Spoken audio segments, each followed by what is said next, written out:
Over the past 2 weeks, we've gained a clear picture as to the role and responsibility of SANRAL by way of an in-depth interview with its new CEO, Reginald Demana. Well, this week we shift gear with a focus on the road user, more specifically, road freight. Tell us about the Road Freight Association. What do you do? What's your mandate? Well, Peter, a lot of people don't know it, but the Road Freight Association in various guises has been around since 1975.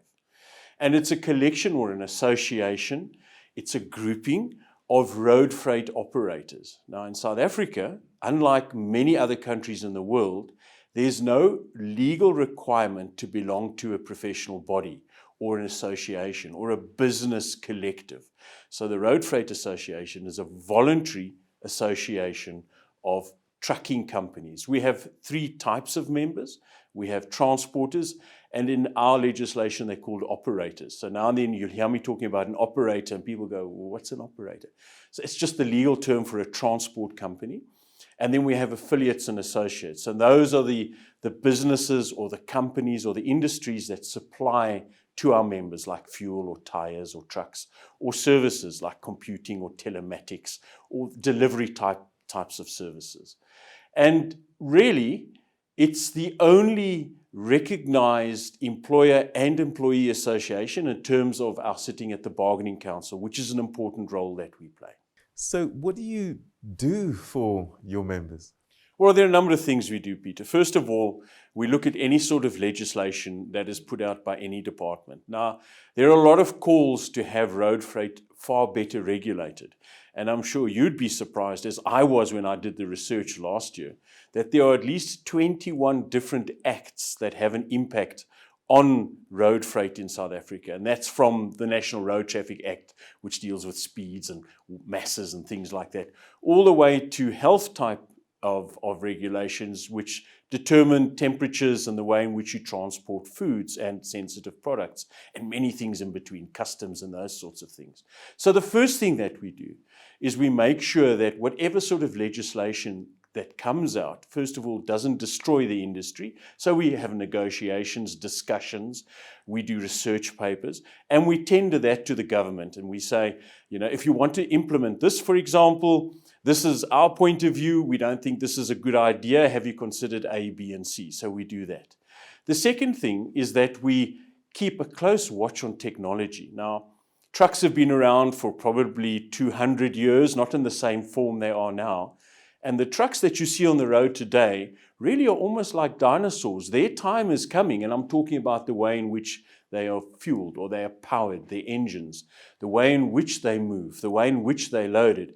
As we speak, there are technologies around the world trying to solve a number of these issues, whether it's emissions, whether it's in terms of how these trucks operate, their safety, looking after the driver themselves in the cabs. So we look after technology. Then we play a large role in the employment sector in terms of what people get paid, what their conditions of service are, how they're treated by employers, what employers need to do to ensure that we don't end up with unsafe situations. Then we have the whole road safety, the colloquial term, the road safety issue, where we look at technologies, we look at best practices, we have a number of standards, we do audits, things like that. And then we really have an interaction with our members. So we give them various sorts of facilities or opportunities or events where they can sit down and say, these are the sort of things I'm struggling with. Ports is a good idea. I have my truck standing outside the port for 6 or 7 hours. I need to be able to get that box container in and out of that port within 45 minutes. Otherwise, my business goes to shot. So we try and come up with ideas, we do research around the world, and we go to people like Transnet, for example, and say, should we not be looking at these sorts of things? So that's what we do for our members. I wonder, you often read stories about the state of our roads and things like that. So do you do a bit of lobbying, actually, with the authorities about the conditions of the roads, for example? Yes, we do. right back in the 80s, we had a number of interactions. I wasn't working at the RFA at that stage. We had a number of interactions with a company today known as SANRAL, which was the South African National Roads Agency Limited. In those days, they were still part of the Department of Transport, and I think they were called Chief Directorate Roads, if I remember correctly. And we had discussions with them when those very first ideas of toll roads were mooted. And believe it or not, you hear people saying, shouldn't we have a route for freight from KZN to Gauteng? Well, guess what? That's the N3 toll route. The alternative route was supposed to be in the early days for the light motor vehicles. So we have those discussions with various national, provincial, or local authorities. We speak to them about what freight would need.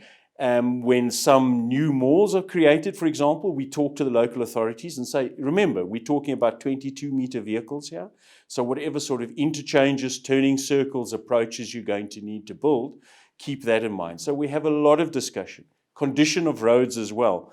There's a fair amount of public belief that most trucks are overloaded. That's not true. There is a fair amount of overloading that happens, and that needs to be dealt with.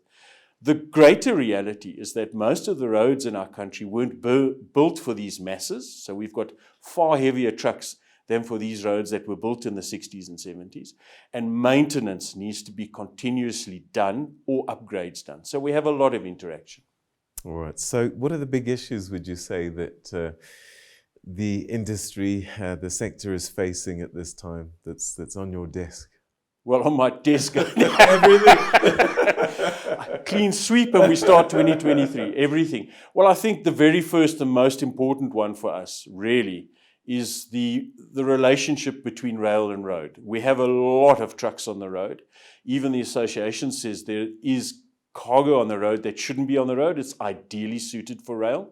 And that's generally a bulk cargo that goes point to point. So, for example, from a mine to Richards Bay is a good example. That should be on train. You can move far greater loads at a far better cost efficiency and probably far safer. We haven't had huge derailments on that line, apart from one that happened last year, which was totally abnormal.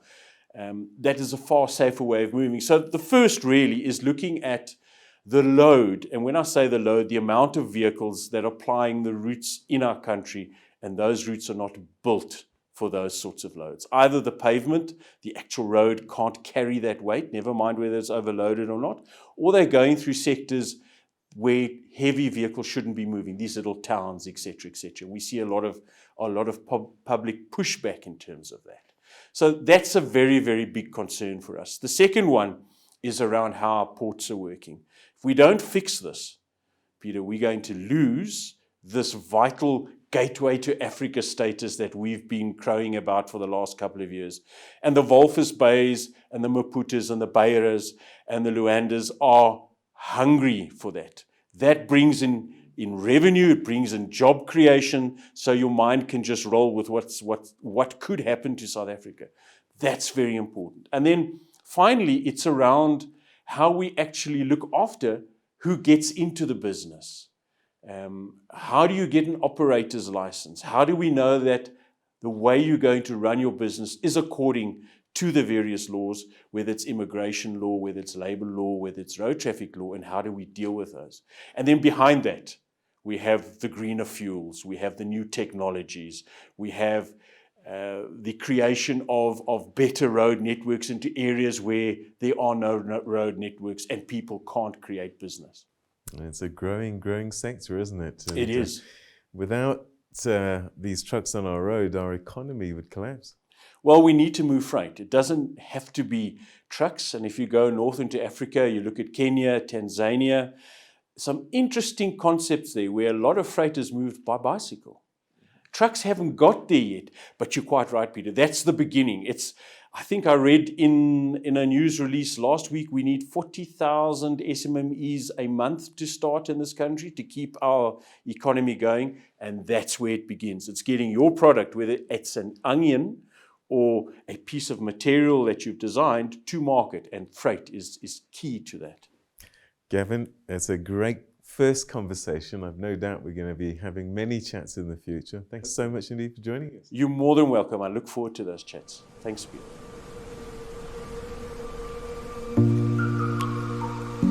Road freight, by its nature, brings great reward, but not without risk.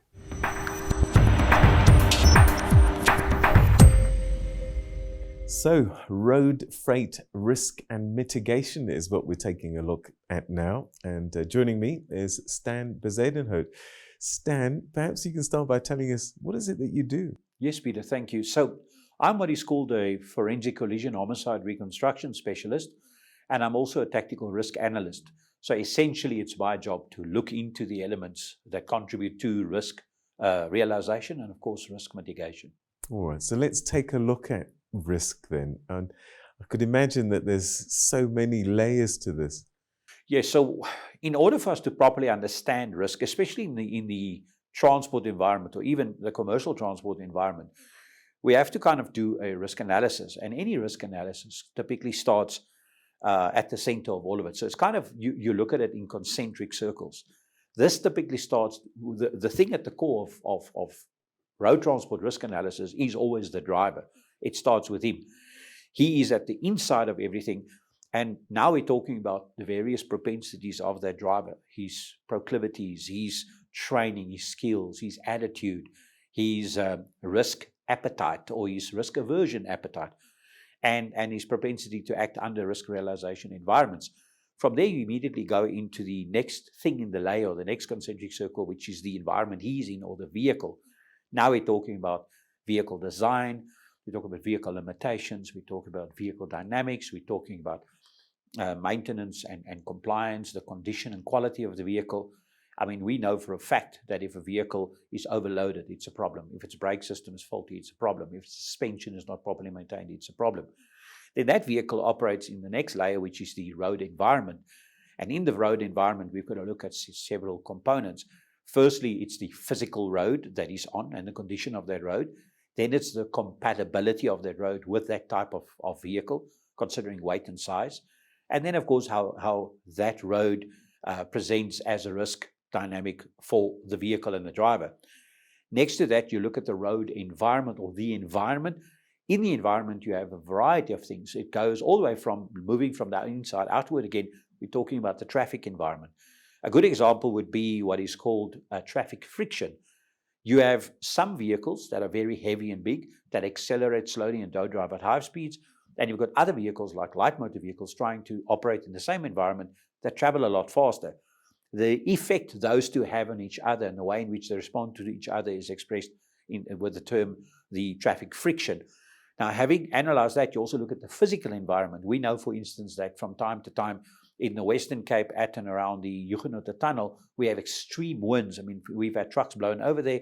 We also know that places like Van Rienersbos, we have snow occasionally. When you've looked at that, you look at the law enforcement component or the mechanisms that are available that will influence and affect the way risk realization is achieved or risk mitigation is achieved. Within that environment, we have to look at the ways in which those enforcement officers operate, and they are, of course, governed by legislation. And that's the next layer in a risk analysis. We have to understand that in the South African and African context, our legislation typically is not divided between different categories of transport, like in the US, where you've got a Federal Motor Carrier Safety Administration and its relevant laws. So we still need some evolution in that environment. And then finally, as if that's not bad enough, you've got to superimpose essentially a culture on top of it.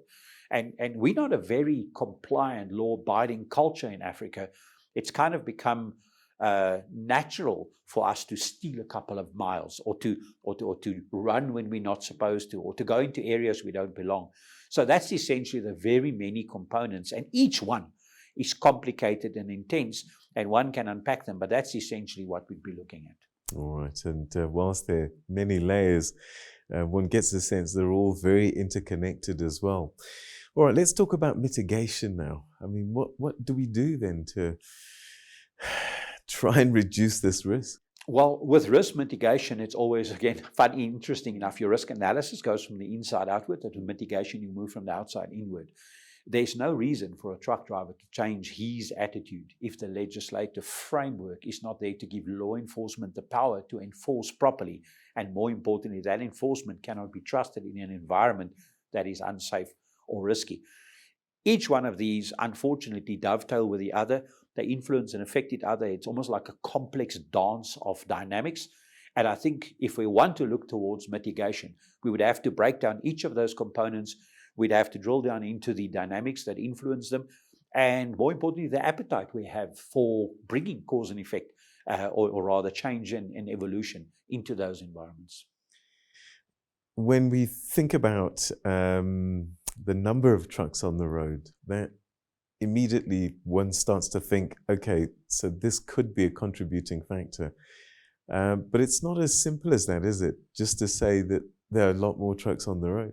Yeah, and it's kind of interesting how almost anything we touch in this whole discussion becomes in itself a so-called rabbit hole. I'll give you an example. It's true that we've had an increase in number of trucks on the roads in South Africa for a variety of reasons. One of the reasons might be that there are challenges in the rail environment, which has forced a lot more heavy transport onto roads. But then also you've got new, let's call it evolutions. Suddenly we need more coal as we face energy crisis. And as we need more coal, we have thousands of coal trucks that are on the roads. Now, in that environment, it's okay if you could disperse any increase in a particular traffic classification or class of vehicle over the whole country. But now you have certain routes that are attracting more vehicles. So firstly, you have more vehicles on the road, heavy commercial vehicles on the road generally. Secondly, you've got more of a certain type. I'm talking about whether it carries one or another commodity. Thirdly, you have more on certain routes. And then lastly, you have different needs for those transporters and different pressures in the operating environment. And competition, in fact, impacts everybody. And that brings us back all the way to the obvious maintenance issues. So it is complicated. It goes beyond the scope of a simplified discussion. And I'm hoping that through a series of these kinds of discussions, we can engage a variety of role players to each take a little bit of an honest look at themselves, to reflect on where they are, and more importantly, as I said, and getting back to that appetite for change and evolution. And we hope that we can achieve that. Stan, we certainly look forward to many future conversations to unpack all of these issues. We're going to have to leave it there for today, though. Thanks so much indeed for those introductory insights. Thank you, Peter, and all of the best. Next week, the conversation shifts to environmental management. I'll be getting the inside track from SANRAL's environmental specialist, Mr. Mohole Mpatlele, and much, much more.